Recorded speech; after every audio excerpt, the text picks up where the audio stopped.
बिस्मिल्लाहिर्रहमानिर्रहीम। अस्सलाम वालेकुम। महमूद असीर साही एडवोकेट और आप देख रहे हैं लीगल इशूज़। आज जो लीगल इशू डिस्कस करेंगे वो ये है कि लाइफस्टाइल बाज़ दफ़ा पुलिस ऑफिसर का आपने देखा होगा अपने इलाके में, बज़ाहिर तो वो एक छोटा सा सिपाही है, बज़ाहिर वो सब इंस्पेक्टर है, बज़ाहिर तो वो एक इंस्पेक्टर है। सैलरी कितनी होगी जनाब इसकी? 50,000 है। अच्छा जी, 60,000 है। अब 50-60,000 80,000 अगर सैलरी हो भी तो उसके अंदर आपका लाइफस्टाइल कैसे इतना लग्जरी हो जाता है कि आपके पास 2-3 गाड़ियाँ भी होंगी, आपके पास जनाब बंगला भी होगा, आपके पास बहुत लंबे चौड़े रिसोर्सेज ज़ाहिर हो रहे हैं। तो याद रखिए कि ये एक्शन ना लिया जाए वो अलग बात है, अदरवाइज़ कानून इस पे भी मौजूद है। पुलिस रूल्स 1975 उसका रूल 3 पढ़िए, उसके अंदर ग्राउंड्स ऑफ पनिशमेंट कि पुलिस ऑफिसर को किन ग्राउंड्स के ऊपर पनिश किया जा सकता है। उसके लिए माइनर पेनल्टीज़ भी हैं, उसके लिए मेजर पेनल्टी भी अवेलेबल है। डिसमिसल फ्रॉम सर्विस हो सकता है, ढेर सारी उसके रिडक्शन स्केल की हो सकती है, उसको कैद किया जा सकता है कुछ दिनों के लिए, जुर्माना आयद किया जा सकता है। लेकिन बहरहाल नॉलेज हो तो तभी कोई एक्शन लेगा। तो ये कुछ ग्राउंड्स इसके अंदर मेंशन कर दिए हैं। पुलिस रूल्स 1975 की जैसे मैं बात कर रहा हूँ, तो इसके अंदर ग्राउंड्स दे दी रूल 3 के अंदर कि इन ग्राउंड्स के ऊपर एक्शन लिया जा सकता है, सज़ा दी जा सकती है पुलिस वाले को। अब ये डीएसपी से नीचे डीएसपी से ऊपर उनके लिए अलग प्रोसीजर है, डीएसपी से नीचे ये रूल्स लागू होंगे और इम्प्लीमेंट करते हुए इन लोगों को सज़ा दी जा सकती है। जैसे मैं अर्ज़ कर रहा था, ग्राउंड्स ऑफ पनिशमेंट, क्या पुलिस वाले को पनिश करना है, अगर कानून के मुताबिक डिपार्टमेंट ने पनिश करना है तो उसकी क्या ग्राउंड्स हो सकती हैं। मिसाल के तौर पे मैं अर्ज़ करता हूँ आपको, उसकी एक वजह ये हो सकती है, डिपार्टमेंट को ये शिकायत हो सकती है इनएफिशिएंट है, ये बंदा सही काम नहीं कर रहा, एफिशिएंसी नहीं है इसकी, इस वजह से उसको पनिश किया जा सकता है। या पुलिस डिपार्टमेंट के अंदर ये पता चलता है कि ये बंदा करप्ट है, करप्शन पैसा लेता है, एक ये चीज़ है, इस पे पनिश किया। या उसकी रेपुटेशन ऐसी बनी हुई है कि हर बंदा ही कह रहा है कि वो करप्ट है, वो तो करप्शन करता है, फिर भी उस बंदे को पनिश किया जा सकता है। पुलिस ऑफिसर को इस बेसिस के ऊपर भी पनिश किया जा सकता है कि जनाब पुलिस ऑफिसर का लाइफस्टाइल जो है बड़ा लग्जरी है, जो उसके नॉन ज़राए आमदन है।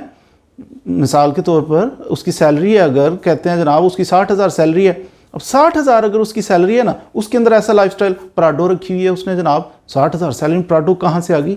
उसके पास जनाब 6 प्लाट लिए हुए हैं, वो जनाब डिफेंस हाउसिंग सोसाइटी में उसका प्लाट है, फलां जगह पे है, ये है वो। तो ये पॉसिबल नहीं है, उसके ज़राए आमदन जो है, उसकी सैलरी जो है वहाँ। अदरवाइज़ उसके, अगर तो वो प्राइम मिनिस्टर का बेटा है फिर ठीक है, उसका वालिद कोई बड़े बिजनेसमैन का बच्चा है तो उसके वालिद साहब की तरफ से आ रहे हैं, कोई ज़राए आमदन तो होंगे ना। तो अगर कुछ भी नहीं है तो वैसे ही उसके शशके बड़े अजीबो गरीब किस्म की हरकतें हैं, तो ये एक रीज़न हो सकती है इस बंदे को पनिश किया जाए।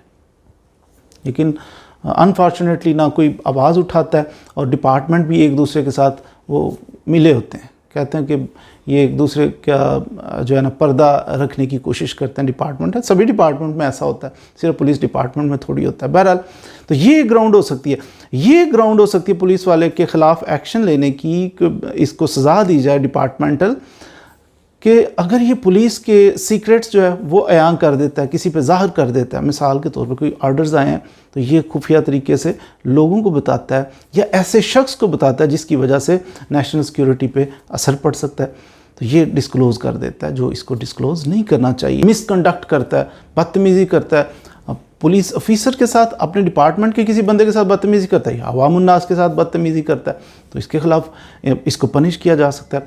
या फिर इसके जो हैं वो ज़राए आमदन और उसको कंपैरिजन जब किया जाए इसके एसेट्स के साथ, तो इसके जनाब बहुत सारी जायदादें इसने बनाई हुई हैं, इसका बैंक बैलेंस बहुत ज़्यादा है। ये रीज़न हो सकती है इस बंदे को कि इसको सज़ा दी जाए। तो ये ढेर सारे जवाज़ हैं, यानी कानून मौजूद है, इसके ऊपर इम्प्लीमेंट करना ये एक सोच वाली बात है कि इस पर इम्प्लीमेंट होना चाहिए। अगर आपको कभी भी कोई पुलिस ऑफिसर तंग करता है, परेशान करता है, तो एटलीस्ट आपके जहन में ये बातें होनी चाहिए कि किस कानून के मुताबिक कहाँ लिखा हुआ है कि इसके ख़िलाफ़ एक्शन हो सकता है। आप जाके कहते हो पुलिस वाले को जनाब फलां पुलिस वाला है तो उसने सर हमारे साथ ये किया है, उसके ज़राए आमदन तो बहुत ज़्यादा है, वो तो मनशियात का काम भी साथ करता है, तो उसके तो इतने प्लॉट उसने ले लिए, यानी करोड़ों रुपए की उसकी प्रॉपर्टी है, तो आगे जिसको जाके आप शिकायत लगा रहे हो वो कहे अच्छा तो है तो उसकी, आपको क्या प्रॉब्लम है, तो आप बता सकेंगे कि पुलिस रूल्स 1975 उसका रूल 3 मुलाहिजा फरमाएं, उसके अंदर इसका सोर्स ऑफ इनकम जो है, इसकी सैलरी है, मैच करना चाहिए इसकी जितने भी एसेट्स हैं जो इसने बनाए। फिर शायद उसको समझ आए कि नहीं, इस बंदे को कानून का पता है, ये जो बात कर रहा है इसकी कोई बेस है, बात में वज़न है, तो आपका कोई सिस्टम थोड़ा सा चल जाए। नहीं होता, सपोज आप किसी की शिकायत करते हो, कोई मिसकंडक्ट करता है, कोई बदतमीज़ी करता है, कोई उल्टा सीधा काम करता है, कोई इनएफिशिएंट है, अब उसकी इनएफिशिएंसी, उसकी नालायकी की वजह से आपका केस तबाह हो रहा है, आप खामोशी से बैठे रहेंगे? नहीं, आपको कानून रास्ता दे रहा है कि अगर इनएफिशिएंट है तो इसके खिलाफ इंक्वायरी की जाए, इसको डिसमिस कर दिया जाए, इसको पनिश किया जाए, इसकी जगह पे नया बंदा अपॉइंट किया जाए।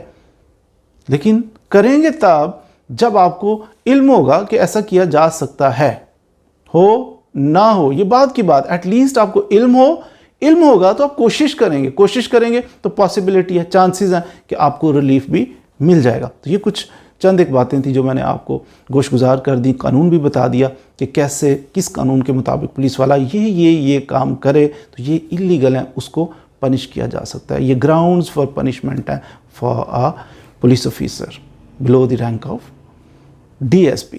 मज़ीद वीडियोज़ के लिए हमारे साथ रहिए। Thank you very much.